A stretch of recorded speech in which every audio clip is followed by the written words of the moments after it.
কালারটা দেখছেন জোশ। এই যে আমাদের বড় ভাই পাকাইতেছে।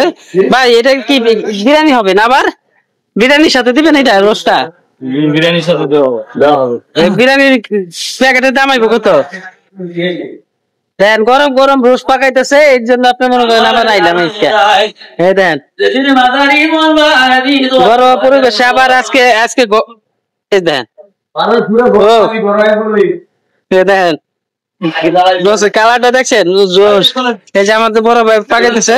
ভাই এটা কি বিরিয়ানি হবে না? আবার বিরিয়ানির সাথে দিবেন এটা রোস্টটা? বিরিয়ানির সাথে বিরিয়ানির প্যাকেটের দাম আইব কত? 160 টাকা। 160 টাকা। এই যে আর পোলাও 150 টাকা। কি আইব? মোরগ পোলাও 160 টাকা ডিম দেয়া। হ্যাঁ, এটার সাথে আবার একটা ডিমও পাইবো না? 160 টাকা। দেন এর আগে আপনাদের দেখাইছি খিচুড়ি লাস্ট পর্যায়ে, আজকে দেখেন যে গরম গরম রোস্ট পাকাইতেছে। সাবিল ভাই আপনি ওইখানে কি করতেছেন? এখানে খাসিও আছে না? দাঁড়ান দেখাইতেছি মুরগ পোলাওটা। এই যে আপনার এই যে সকালের নাস্তা